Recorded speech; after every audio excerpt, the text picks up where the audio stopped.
are live. We are live.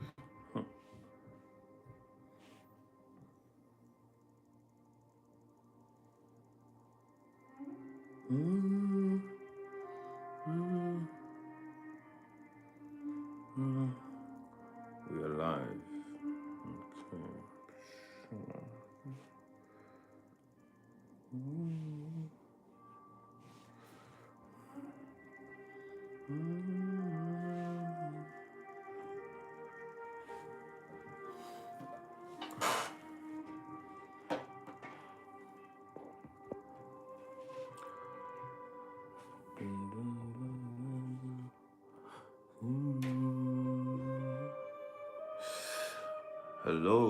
Hello, Jack. How you doing? Good to see you, man.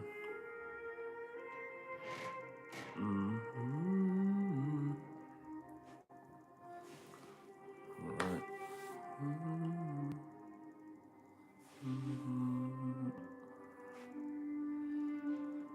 Alright. Welcome, everyone. Welcome those joining from YouTube and Instagram. Good evening. Hello, Jack. Hello, brother. How you doing? It's been a while, man. Good to see you. Good to see you, man. Good to see you. All right.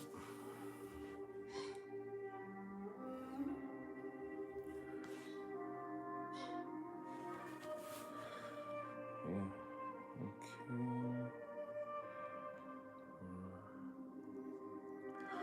Welcome, Chidinma. Welcome. If you're joining on YouTube, just say hi. Drop an emoji. Drop a like. And let me know where you're joining from. We're just going to have a very brief live today. We're going to do some Q&A from the previous sessions that we've had. Hello, everyone. Hello, Sam. Good to meet you. All right, so just a few minutes and would get started. Just give just a few people like a few moments to join, and we'll just go straight into the Q&A. We have a couple of questions that we want to answer from our previous conversations, and hopefully as we continue the conversation. Hey Sam, how you doing? Good to see you. And if we have other questions that come out of the conversation, we'll get into them. For the past 2 weeks, we've talked about finding what is holding you back. That was the first conversation we had. And good evening. We had a conversation about finding what's holding you back and transforming the soul.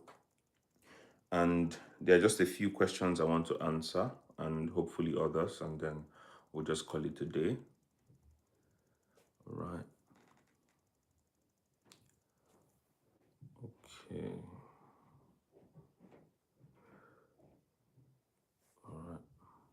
Hi. Hi. Good to see you.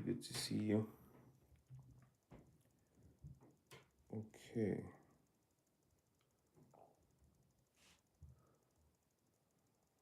Good evening.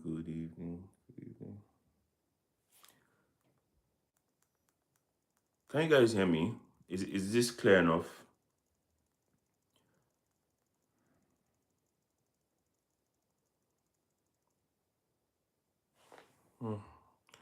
Let's see. All right. Oh, it's fine.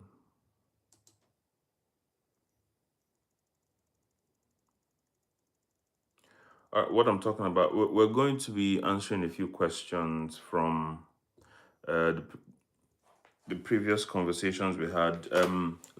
2 weeks ago, we talked about finding what is holding you back. And in that conversation, I initially said I initially intended to have a framework-based conversation about finding what holds you back, whether it's in your career, in your relationship, or in whatever you're building.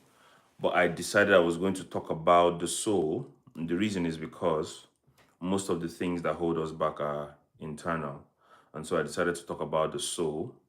And following that conversation, we talked about transforming your soul, the thing that you can begin to do to release the pain, the hurt, and the limiting beliefs in your soul, those things that hold you back, whether in your career, in your relationships, in any area of your life. There are certain things that could hold you back. And most of the time, those things are not in our external environments, they are in our internal environment. So we decided to talk about the soul.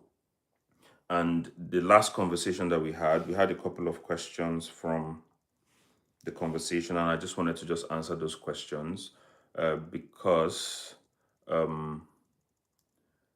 we believe that this Q&A would give more context to maybe some of the concepts we talked about. Yeah, so that's essentially what we want to talk about today. And just briefly, and then for the sake of those who didn't join the conversation, I'm just going to do a recap. Thank you. I'm just going to do a recap of what the conversation was about, and then we get into the questions, and then we'll call it a day. I think I also, let me just drop the link to the form. I know some people don't like to ask questions on the chat. Some people prefer to ask questions anonymously, so I'm just going to drop a link on the chat for those who want to ask anonymous questions. And the questions may relate to the things we talked about previously, or if you have random questions that you want to ask or you need clarity about, I'm happy to answer those questions. Yeah. So I'm just going to drop the link. Just give me a second on the live chat. And then if you have any questions, I'm going to look at it. Just give me a moment. All right, so I have added the link. So if you want to ask questions anonymously, you can do that through that link I'll just drop there. If you don't want anybody to see your question, you can ask the question there. So, all right. Okay. All right, so feel free to drop your questions. All right, so let me do just a recap. We started talking about transforming the soul, and I gave 5 simple practical steps on ways you can begin to transform the soul. And the first thing I said was to start to reinterpret your past. And the reason I said that is because when things happen to us, for example, we can't change the facts, we can't change the cold, hard facts, right? But we can reinterpret what that story means to us. And that way we begin to release ourselves from the pain of that particular event. I'll give an example. Let's say you were in a relationship, and this was the example I gave in the teaching. Let's say you were in a relationship that was full of so much hurt, for example, and maybe that was a relationship that you were expecting that would lead to something more permanent or marriage, for example, and that didn't happen, and it broke up, let's say, after 5 years or after 7 years. There's so much hurt that comes from spending a lot of time, money, resources, emotional energy given into that relationship, and it doesn't work out. And so, and there might have been a lot that happened in the process of that relationship. Now, the cold hard fact cannot be changed. But in retrospect, you can look back at the story and begin to reinterpret that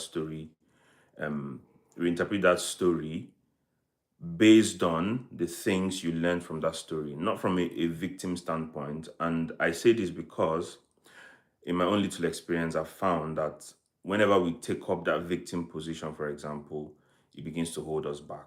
So we begin to tell ourselves stories that become limiting beliefs, and it stops us from maybe entering into newer relationships.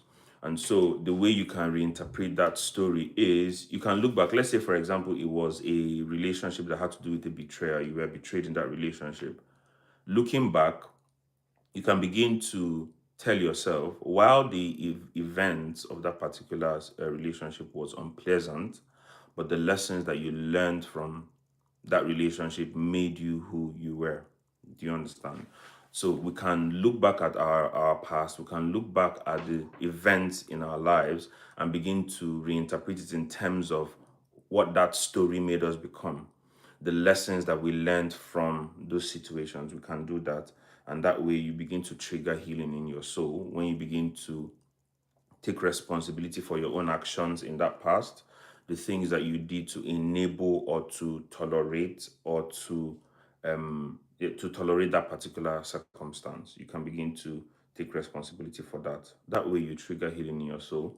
And the second one, we said you can begin to exercise agency in small acts. For example, let's say you're not used to apologizing in a situation first. Just initiate the apology, initiate the reconciliation, show kindness, especially kindness that you might not get back from people.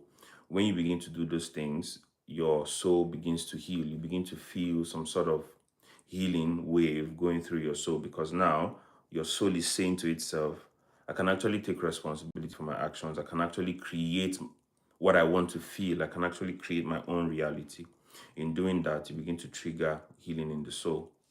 And then we also said the third one was reinterpret your small agency, sorry, small exercising agency in small acts. And then the third one is, let me remember the third one. What was the third one? Who was in that teaching? What was the third one? Give me a moment. Let me pick it up.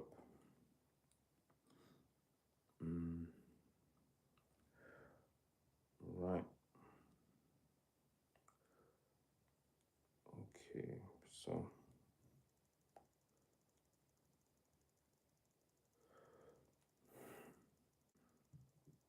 All right. So the third one was begin to repair relationships. The reason I said that is because the soul, and I think in the very first teaching, I said something about the fact that the soul has a property of relationality. That means we are created for relationships. And when you're not connected to necessary relationships in your life, your soul can begin to calcify. Your soul suffers. Sometimes we experience certain sufferings as a result of not having the right relationships. And it is possible that in the course of our lives, we must have done something to fracture relationships that are important to us, relationships that matter to us. And what I said is, to begin to trigger healing in the soul, we can begin to repair those relationships that were good for us, that are good for our soul, and that way you can begin to feel more whole in yourself. And the fourth one, we said that when you have a picture of the ideal version of yourself in your mind and your reality does not represent that, there is suffering that is created. So suffering is the difference between your expectation of yourself or your vision of yourself and the reality you experience currently. And so once one of the ways to begin to heal your soul, and I'm saying this because it covers different dimensions of life, because when I talk about the healing of the soul, it doesn't only apply to relationships. There could be experiences that we've had in a relationship, for example, that now affect our career or affect how we show up for our friends, our family, or even the business that you're building in your career. So everything that happens in your soul has a multi-directional influence. That means, for example, you might have a breakup today and it can affect the way you show up at work tomorrow morning. That's essentially what I'm saying. Right. So when we begin to heal these pieces of our once we begin to heal these pieces of our experiences, we begin to also experience healing in other directions, or begin to experience wholeness in uh, those other things that pertain to our life, like career, business, and things like that. Yeah, so I said close the alignment gap. So let's say you have a picture of how much you should be worth now. You have that picture in your head, but your reality does not represent that. That can create pain in your soul, that can create suffering in your soul. And so, one of the things I said to trigger that healing, to begin to heal, is begin to close that alignment gap. Let's say, for example, there's a particular kind of job you want and you don't have it yet. you can begin to close the alignment gap by making moves towards that ideal picture. The reason is because the soul recognizes progress. The soul wants to move. The soul doesn't want to stay stuck. So once you have a semblance of motion, there's more wholeness in your mind, right? So I said close that alignment gap and take small steps towards your goal.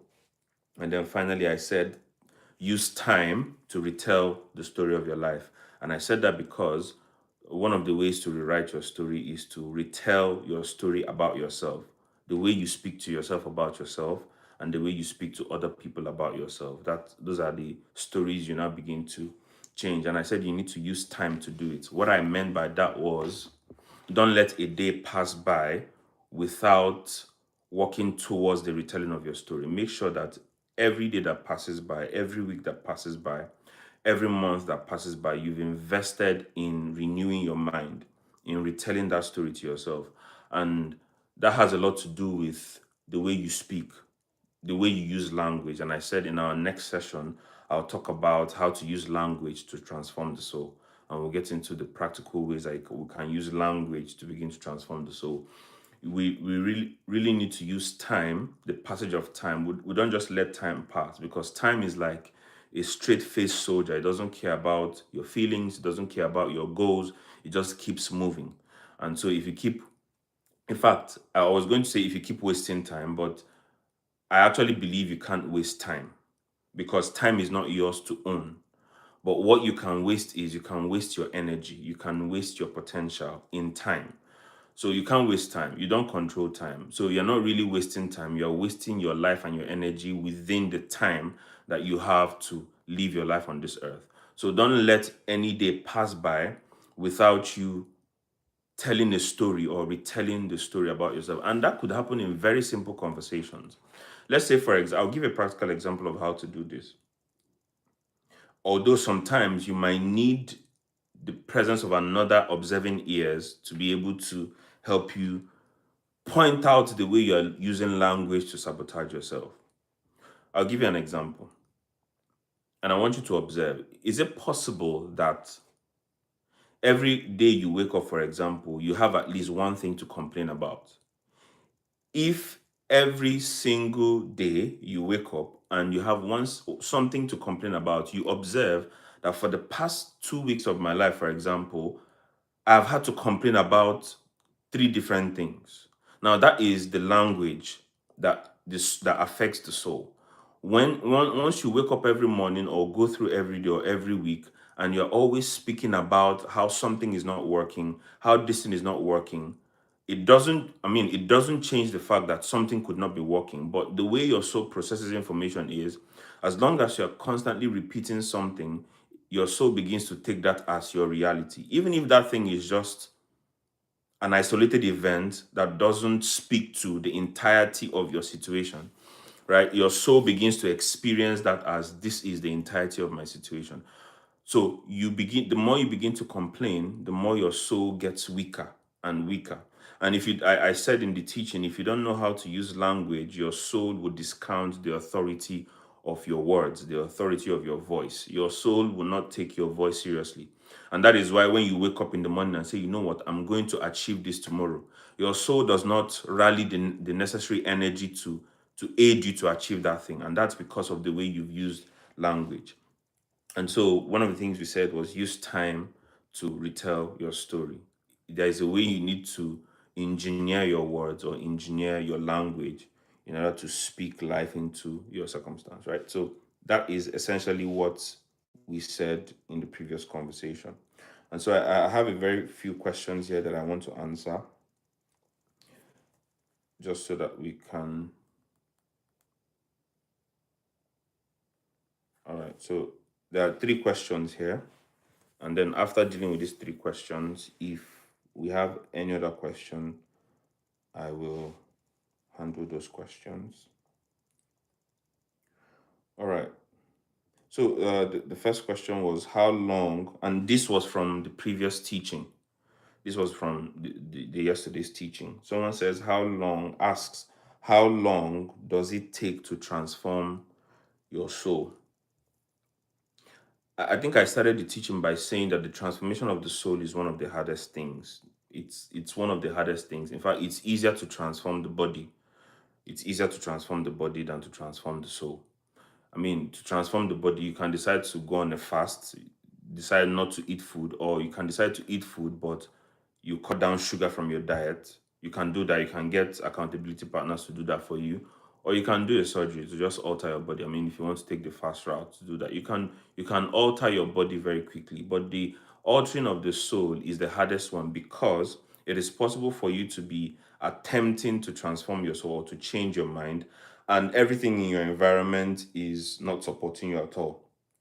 You're trying to read, you're trying to do better, you're trying to think better, but the environment, your surrounding, your friends, the environment you live in, the culture you exist in does not aid you. So it's a constant battle, and that is why the mind is referred to as a battlefield. It's like a battle. So in terms of the time it takes to transform the soul, the transformation of the soul is a lifetime work. It's not something that you wake up one morning and say, you know what, my soul has been transformed. No, that's not the language. The language is the continuous renewing and the continuous transformation of the soul. Right. So there's no time attached to that. There's no time attached to that. However, you can make progress. You can have milestones that you can use to judge and say, okay, in this area of my life, I think I have attained a particular level of maturity. Right. So it's not possible to tie a time frame to the transformation of the soul. However, there are certain observable developmental milestones. The same way a child has developmental milestones, let's say you say between the ages of 2 to 3, they should be able to say certain number of words that you can measure, right? So you can translate that to your soul, for example, and say, you know what, there are certain things I should be able to do. And you know what, let me break it down so it doesn't sound esoteric, because when we talk about the soul, we look at it from an esoteric standpoint. But think about the mind. When we say the mind, there's a way I see it, but I don't want to impose that picture on anyone. But think about it like this: if you can observe the way your brain behaves, you can get an idea on how the soul behaves, because your brain is the user interface of the processes of your soul. It's like the UI. So, for example, when you go into an app and you're pressing those buttons, that's the user interface. Your brain is like the user interface of the processes of your soul. And so, typically, the soul has been classified under three parts. For me, I see them as functions. So in your soul, you have the mind, which is the intellectual function, which helps you process information and reason. And then you have your emotions, and then you have your will, which is the decision making faculty of your soul. So I see the brain as the user interface of the processes of your soul. So that means that your intellect, your emotions, and your decision making capabilities are represented in the brain, the synapses and the neurons and all those things. Yeah, so when I talk about your soul, I'm talking about you as a person. And I'm referring to your intellectual function, your ability to feel emotions, your ability to decide. Your soul encapsulates this function. So your soul is that entity, and that forms that personality out of all these functions, which is you.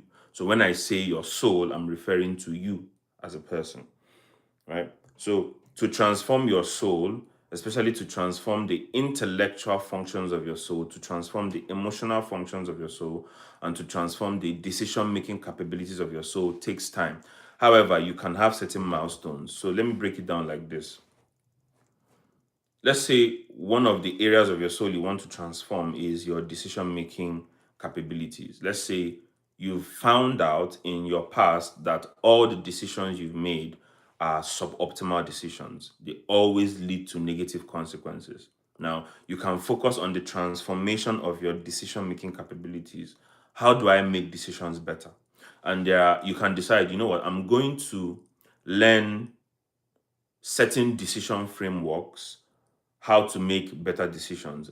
A very simple example of a decision framework is what you call SWOT analysis, for example. You can use the SWOT analysis to make better decisions about your life. So you can tell yourself, in the past, I've made decisions that led to bad consequences. So I want to be able to transform my soul in the area of decision making. So I'm going to set a milestone for myself. In the next 3 years of my life, I'm going to make, let's say I make, let's say 10 bad decisions every year, for example. You can decide I would reduce the number of bad decisions I make to one. Okay, you can now bring it down to the relationship aspect and say, you know what? I have seen from my experience, from my story, that all the relationships that I've entered into were toxic relationships. And I have found that I am not very good at making decisions about the kind of partner I want in a relationship. I'm not very good at discerning people face value because of certain other things. So you can tell yourself, you know what? I'm going to take out this year, for example, to improve my decision making capabilities. I'm going to read better. I'm going to trust the wisdom of those who I can see are making better decisions. So you can set milestones on those functions of your soul, your decision making. Apart from your decision making, indecisiveness, for example, you realize that it takes you a very long time to make decisions that shouldn't take time. You can decide, okay, I'm going to be less indecisive this particular year. So there are certain metrics that you can use to measure how well your soul is being transformed. The same way we can judge the maturation or the development of a child with those developmental milestones, you can actually set up developmental milestones for your soul in these three areas: your intellect, your emotions, and your decision making. For your intellect, you can say, for example, I want to be able to read 12 books every year. Now, that's improvement. That's the transformation of the soul. And you realize that the improvement of your intellect can actually begin to rearrange the nature of your soul or your disposition as a person. And then you talk about the emotional side, the emotional function of your soul. You can decide, or you can say to yourself, maybe I'm a very reactive person. I want to be able to achieve that state of calm by the end of the year. I want to be able to be less reactive in relationships. You can set that milestone for yourself.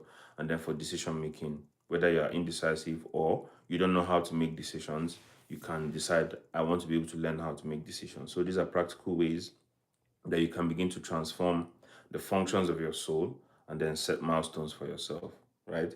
So you can measure your growth, but you cannot peg a time to when your soul will be totally transformed. The day, let me say this, the day your soul has attained 100% transformation, you will disappear from the earth, because this earth is not for perfect people. The moment you attain perfection, you will cease to exist, because perfect people are not made for this world. We live in a broken world, we live in a fallen world, and the fact that we live here, right, suggests to us that we are still a work in progress. The day you stop being a work in progress, you just disappear. You won't die, you just disappear, because the nature of this fallen world will not be able to hold you, right? Because you are too perfect for this world. But as long as you're on this earth, that means you're still a work in progress, right? So it takes a lifetime to transform the soul totally, right? So that was the first question I have here. And then the second question is, the question said, if we damage relationships we were meant to have in order to learn something from, and we never had the chance to repair those relationships, would we get another opportunity to learn the exact thing we were meant to learn in the first place? Yes, in a certain sense. So let me explain it like this. Okay. Now, I want to hazard a guess that there are people who believe in God and people who don't. There are people who believe in the universe or strange forces in life that guide the life of human beings on earth. Whether you believe in any of them, I want to use that language to represent something I'm supposed to say. I believe that everybody who came into this world came in for a certain reason. And for you to be able to achieve that purpose that you were born, There are certain lessons you must learn as you go along life. And the reason why you need those lessons is because you need to be prepared for that assignment, for that destiny, right? Let me just give a very practical example. Let's say you were born into this life to solve a problem. Let's say, for example, and to solve that problem, you need to be the president of your nation, for example. So the main goal is for you to solve that problem by being the president of this nation for a certain period of time. And that being president, you'll be able to introduce solutions or provide the leadership necessary to solve this problem. Before you become president, there are certain lessons you need to learn. There are certain developments that need to happen inside of you for you to be able to occupy the office of a president. There are many lessons you need to learn. And for you to learn that lesson, I believe that God or the universe, anyone you want to say for the purpose of this conversation, places certain people in your journey, on your way, to teach you a lesson or to accompany you to that particular destination, right? So certain people come into your life to teach you certain lessons or to go the journey with you or to enjoy that particular journey with you or to help you along that journey.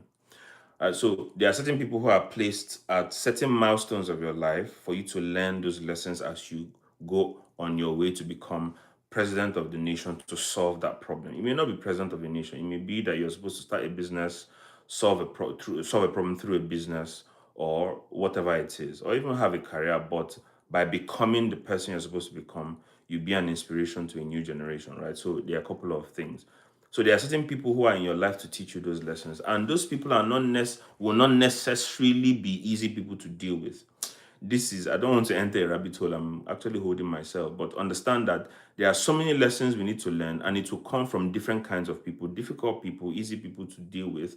But those are lessons you need to learn. For example, there's this popular way we say it or we hear it being said that if you are praying to God to give you patience, He's going to give you an impatient person to teach you patience, right? So that's essentially the idea I'm trying to communicate, that there are people who are supposed to teach you those lessons.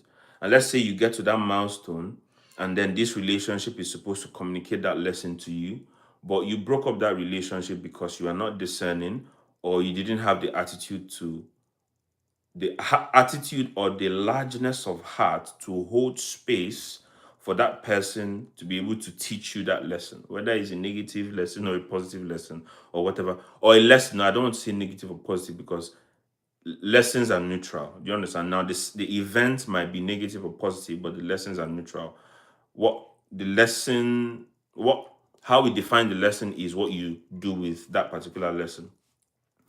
So let's say you broke up that relationship before that person could teach you that lesson. And when I say teach you that lesson, I'm not saying I'll teach you a lesson in that kind of way. No, it's like we learn things from people, or people are supposed to teach us stuff, or we're supposed to learn something from people. And you broke up that relationship before the person had the time to communicate that value to you that you need for your journey. I believe that life has a way of placing somebody else, not exactly the same person, but somebody else along the way who will teach you that lesson or who would communicate that value to you. Now, let me ask a question, and I know most of you will relate to this. Have you ever met somebody down the line and this person reminds you so much of somebody you used to know? It could be their mannerisms, it could be the way they behave. And if you can relate to this, please let me know on the comment section so that I can know you're following. Maybe they are not the same people, but you find out that there are certain times you meet people who remind you very strongly of somebody in your past. This person reminds me of this person.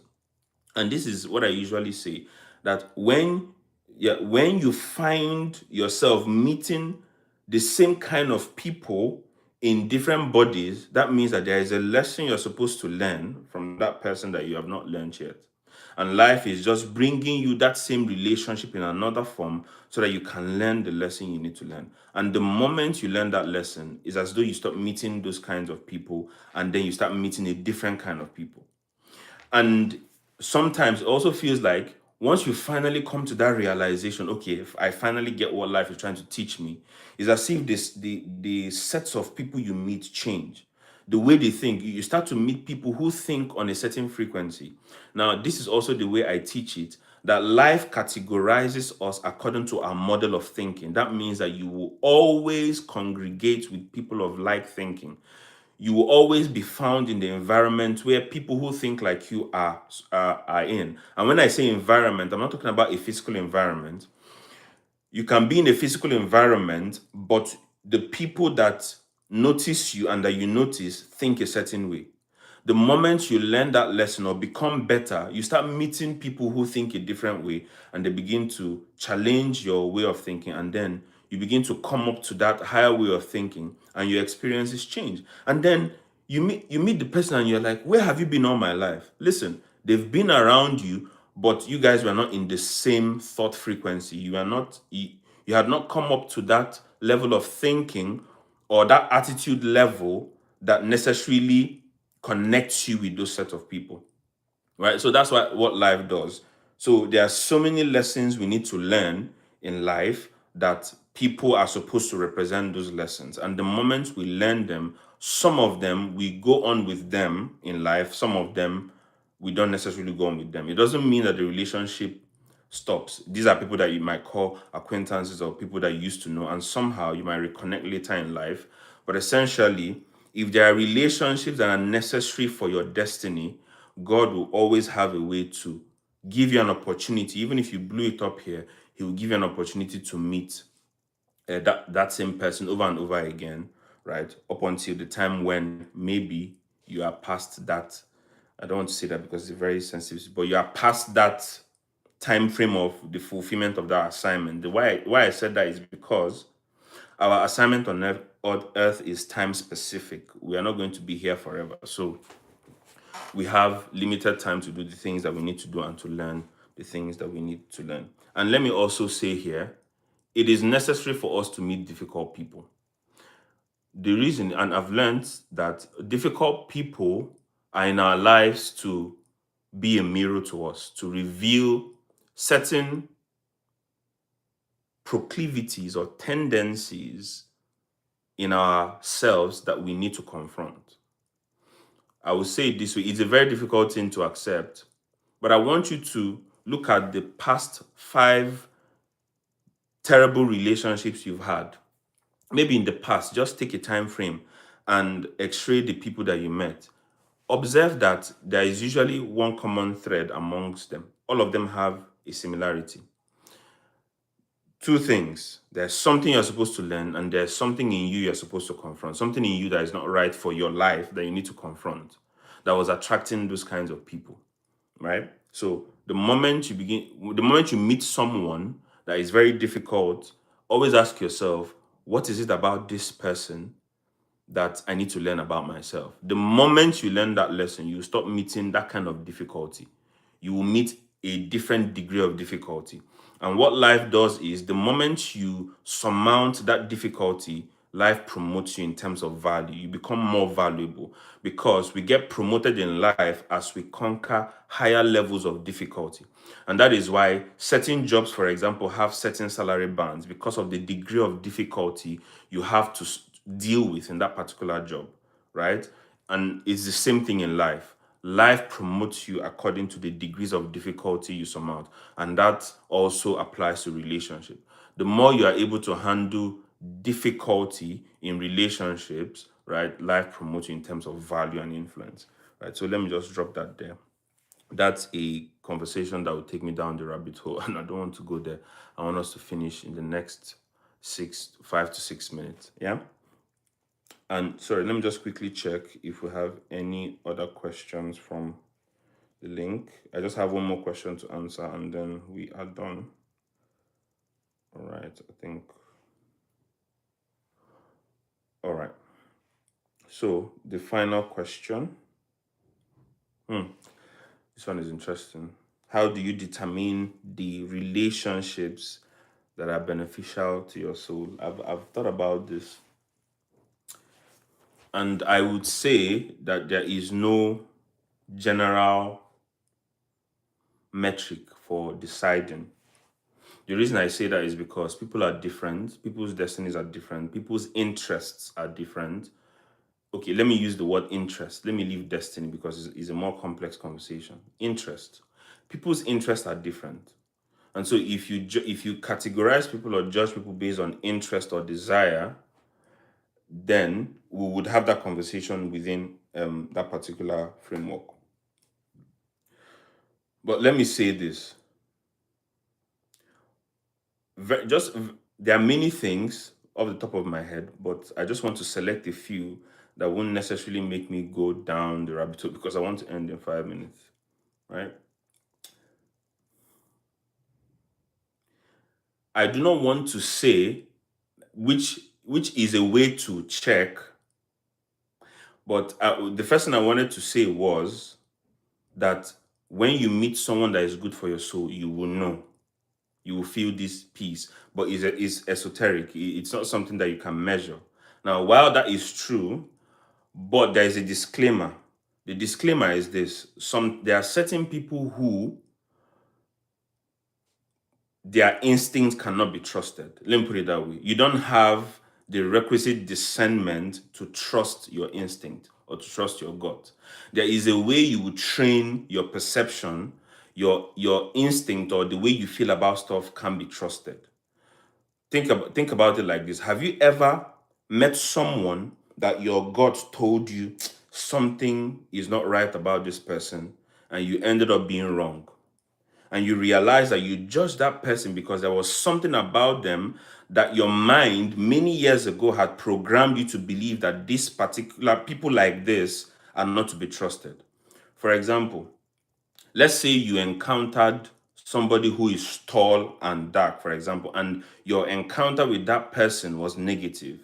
What happens is that your soul takes that encounter and turns it into a preference, and that way you avoid tall, dark people. Now, that's just a general statement, a general example, just to buttress my point. Your soul does that a lot. Let's say you encounter somebody who the person was tall and dark, and they had a particular accent, and the way they treated you in that encounter was very bad. Your soul records that as a preference. So your soul takes the encounters that you have and translates that into preferences. And that is why as we grow up, for example, our preferences are shaping based on the environments that we grow up in. I don't want to give a certain example here, right? So that's what your soul does. So it's possible for you to train your instinct or your gut in such a way that that is not reliable in certain situations. So I wanted to say trust your gut, but it's not every time you need to trust your gut, because while there are certain things that your gut might be trying to tell you, sometimes that could be out of a bias or a preference that you used to have. One of the things I studied in my master's, in fact, I wrote a whole thesis on it, is cognitive biases. And I don't want to begin to tell you how that on a daily basis there are multiple biases running in our brains on a per second basis, right? Now, that's why I don't want to say trust your gut, but I'm going to say a few practical things that you can use to decide if somebody is good for your soul. Now, you would meet people who have one or two of this or a combination of this, right? But it really depends. But one of the things that I need to say here in terms of the people that are good for your soul is something very simple. People who rejoice at very little successes you have are good for your soul. That might not sound like a typical principle, but it's a very profound way to judge people who are good for your soul. I would have said, observe the way your nervous system is around those people. Do you feel settled? Do you feel at peace? Those things are part of it. But look at the way they respond to your successes and your failures, right? If they respond with envy or condescension every time you succeed, even if it's a very small win, that person is most likely not good for your soul. And if every time you fail, right, they distance themselves from you or they judge you for that failure, they're probably not good for your soul, right? So that's one simple way that you can decide relationships that are beneficial to your soul.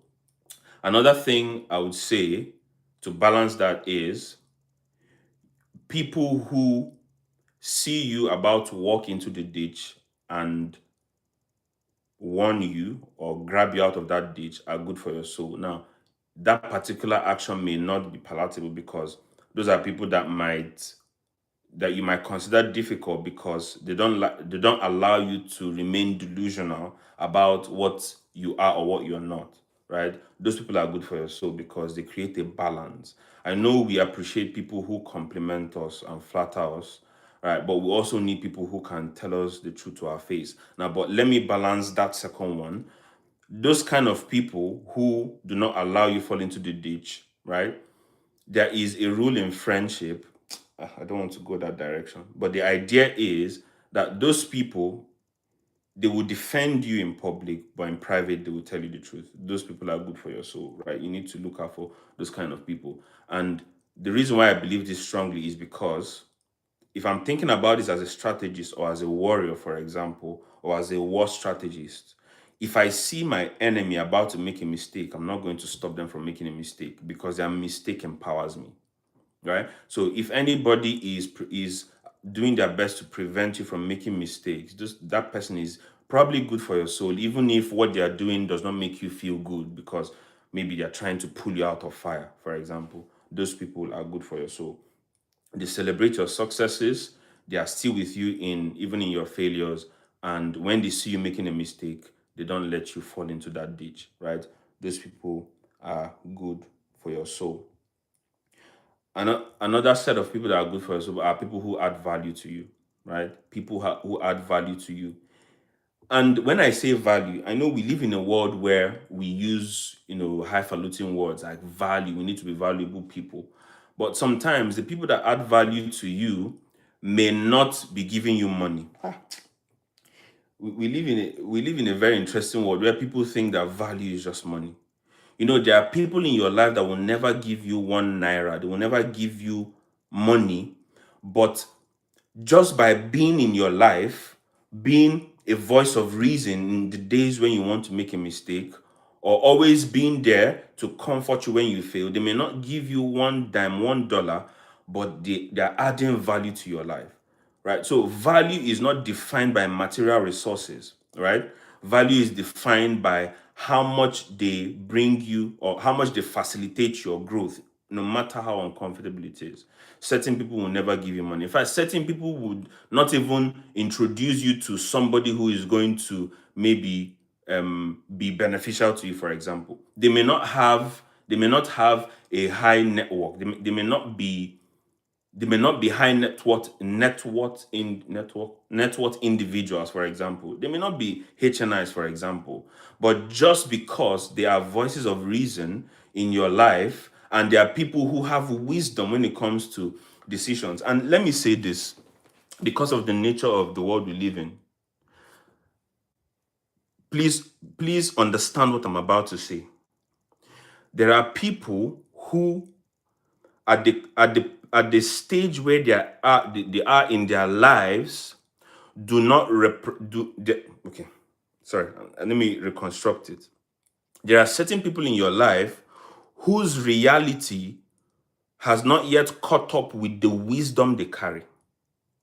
And just because their lives have not caught up with the wisdom they carry does not mean that the wisdom they carry will not be beneficial to you. In fact, there's this thing that's called the Solomon paradox. And it simply means that you can't take your own advice. That means that my own advice will be better for you than it will be for myself. For example, if I need advice, I will go to you, for example. Right? So there are certain people whose reality has not yet caught up with the level of wisdom they carry. And because we live in a materialistic society, people will only judge the value you have based on the reality you've manifested. There are people in your life who have for example, wisdom for wealth that they have not yet materialized, that if you use that wisdom, will work for you. Don't take such people for granted. Those people are good for your soul because you need to realize that people are always on a journey. And it is possible that where they are at that moment is just maybe 2 miles to the manifestation of that reality. But there is a wisdom that they found 10 years ago that they've been practicing that will mature in the next 1 year. But because it has not yet matured, you now think that their reality, right, does not reflect that wisdom, and therefore I don't need to take that wisdom. Right? So you need to be discerning enough to tell when somebody carries the wisdom of something they're not yet manifesting. I hope you catch this. I hope you catch it. The reason is because you've despised a lot of profitable relationships because their reality does not yet represent the wisdom they supposedly carry. Don't take such people for granted. There are so many people in life who have certain wisdoms for certain things they've not mastered, but having them in your life will really benefit you because they are on their way to the manifestation of that reality that they've been practicing for 10 years. And just because you are not discerning enough, you despise them. Have you ever met somebody, be honest, that you despise? For example, you thought this person will not amount to anything, and then 5 years later they are everywhere? I know you've met somebody like that. You never thought that this person will amount to something, and all of a sudden, boom, they're all over the place. Is what I'm just trying to tell you. You need to be humble enough to identify that there are so many things hidden in unpleasant packages that are gold right in front of you that you're ignoring. Right? So you need to be able to discern such people. Yes, thank you, Inem, for that. You need to focus on their wisdom rather than their reality, because very shortly their reality will match up with their wisdom. And you ask yourself, why did I not listen to them? And guess what? If you now want to reach out to them to tell them, show me the way, they will tell you what they would have told you 5 years ago that would have still helped you. You will still have to hear that wisdom that you despised. So never despise anybody. And I've made it a point of duty to learn from everybody around me. I made a decision long ago that even if it's a child, I'm going to pay attention to the wisdom I can find in their affairs. And sometimes, people display certain levels of wisdom that they themselves don't recognize, right? You need to really pay attention, right? So these are some of the ways you can begin to discern relationships that are beneficial to your soul, right? And another way you can also discern relationships that are beneficial to your soul is, I know this may sound religious, but I'm going to say it in a religious way and in a non-religious way. People who pray for you, they are valuable. Let me say it in the other way. People who wish you well with good intent are very, very valuable, right? So when you find such people, don't take them for granted. And as a general principle, as we round up, honor everyone, value everyone, attach value. Yes, of course, we can't attach the same value to everyone. Yeah, but there is what is called basic human value, right? At least have that minimum requirement of attaching value to every human being on the basis of the fact that they are human beings and they exist in this world. You can never go wrong valuing people as just human beings. Now, everybody has a nuisance value. Everybody has a foolishness quotient. We are not all wise all the time. Even the most wise people have moments of foolishness. Do you understand? Right? So attach value to everyone, right? Respect everyone, show everybody minimum dignity requirements, and you can never go wrong with that. And that way, life will always bring to you the relationships that are necessary for your progress. And once you connect with the right relationships, with that exchange that happens, this is the way I describe it. I'm going to round up here. And I've taught this to my community, the growth circle, several times. I say to them that the moment you accept in your heart that somebody is your friend, there is a connection that is developed between you and them. And then there's value that exchanges between you and the person. Let me explain it like this. Have you ever thought of somebody and they called you and you just told them, oh, I was thinking about you. What happened? Is it random? We can't see it, but the moment you agree that somebody is your friend or acquaintance, there's a connection that is developed between you and the person. It's an unseen connection. And that connection is like a pipe. So there's an exchange that begins to go between the two of you. The more you fund that relationship through conversation, that connection thickens, it becomes stronger. Right. So the moment you connect with people, there is a connection between the two of them, and then there's value exchange between you and those people. There are certain people that will just come into your life. They may not talk to you all the time, but just because they are in your life, right? There is your soul knows that you are surrounded with the right support, the right friends, and it has a way of putting your soul at a certain state of rest. Right. So to summarize what we talked about, to begin to transform your soul, reinterpret your past, take the lessons from your past painful situations, and go from there. Begin to practice small acts of agency, initiate that apology, initiate that reconciliation, show kindness to people that may not return the kindness, even show kindness to people who have been unkind to you. That way, you begin to rewire the soul, repair relationships, lost relationships that were good for your soul. Yeah, repair those relationships, and then your soul will begin to heal. And then, of course, use the passage of time to begin to retell your story. Speak more of where you're going than where you're coming from. Speak that about yourself in conversations. And I usually say this: your mind records conversations more than confessions. Your mind records conversations more than confessions. If you actually want to hack your mind with the right story, make your conversations your confessions. If you are in a conversation with somebody and somebody tells you, let's say, for example, you are poor, no, in that conversation, you have to change that narrative, because your soul, your mind records conversations more than confessions. Now, confessions are good, it gets to the soul at a certain level, but your daily conversations are the confessions your soul needs for its transformation. So change the way you speak. So next week, we are going to talk about how to use language to transform the soul. I hope this was valuable to you guys. I'm sorry I went past the 45-minute mark, but we would see on Saturday, 7 p.m. for the final teaching in this series. In September, I'm going to start a teaching series, Navigating Forgiveness. It's going to be very powerful on YouTube Live. So if you're not following me on YouTube, go to YouTube at Gentle Inspirer, like, subscribe, invite your friends, and turn on notifications so that you can always get notifications when we are live, right? So, like I always say, remember, clarity precedes movement. Thank you very much for joining. I will see you another time. Thank you, guys. Thank you.